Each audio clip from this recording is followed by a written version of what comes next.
What's up, internet? So, figured I could talk jobs for a minute because we got those numbers for April this past Friday at a national level. And what we saw was, I think we added around 177,000 jobs seasonally adjusted. And I'll quote those numbers just because that's what everybody hangs their hat on. And I don't get it. I prefer the not seasonally adjusted numbers. Again, that comes from the establishment survey. When they quote that, it's a month-over-month seasonally adjusted number. And then from the household survey, which produces the unemployment rate, we saw that figure come in seasonally adjusted, unchanged at 4.2%. So a couple notes. Number one, people need to quit focusing on the unemployment rate as if it's the bee's knees and it's telling you everything you need to know about the overall health of the labor market, when in fact it is not. At all. There's way too much emphasis on that number. It just drives me nuts. And on top of the fact that you have something like gig work, really the first elevated rate cycle that we've seen something like that sort of play out, in addition to the fact that we've had a truckload of international migration over these past few years, it's just not telling you what you think it is. And on top of that, as I've said many times before,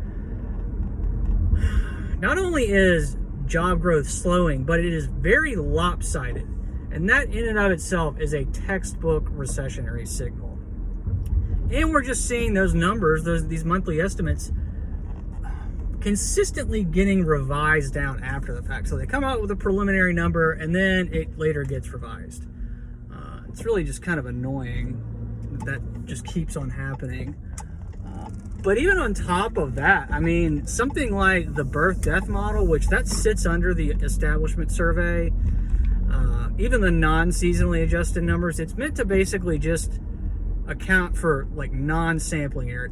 It's meant to, in theory, make the monthly sampled estimates more accurate. There's evidence that even something like that is just overstating overall job growth. And it's sort of like by design, kind of late.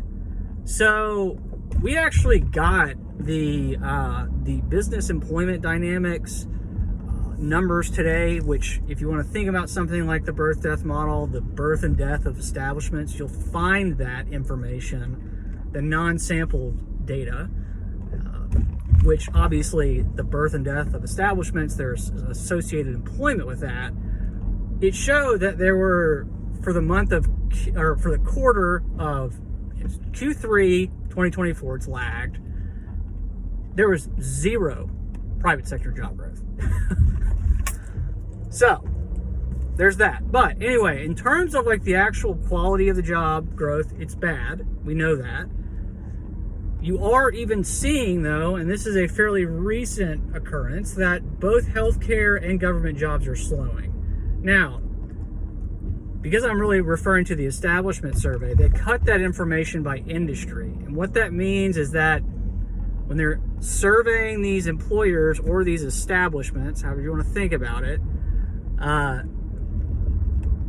it shows up as the industry in which the primary economic activity of, say, an organization is. So if you are like an HCA of the world, you will show up and all your employees will under healthcare. So you can have not only clinical people show up in the healthcare bucket, but also administrative folks.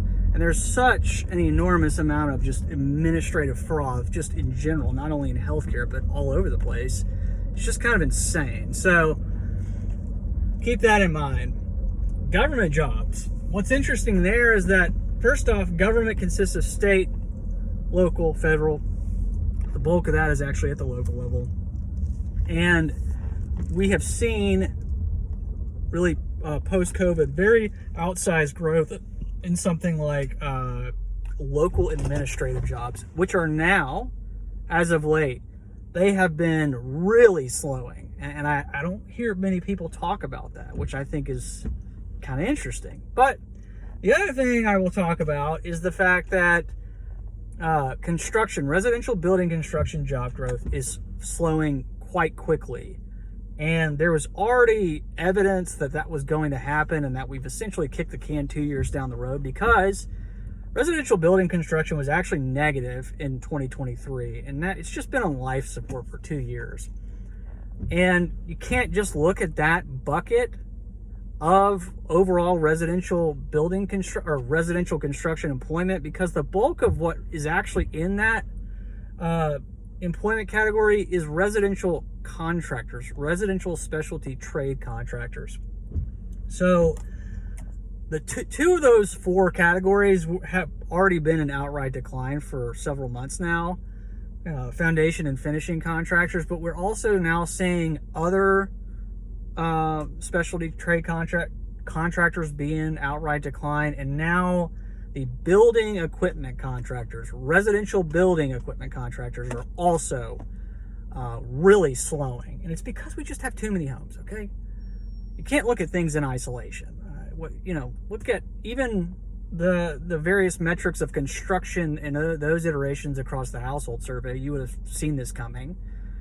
Obviously, the permitting, the households themselves, the housing stock, how it's changed over time, accounting for any sort of like secular trends, and you would have seen this. But look, at the end of the day, the labor market is not healthy. And what drives me nuts is when people say something like that or suggest that, they are just hoping that you don't have access to the information, because what you see in those tables that come out with these monthly reports is just the tip of the iceberg, guys. I mean, it really is. There is so much information in those reports. And I pull the whole thing every single month for both surveys.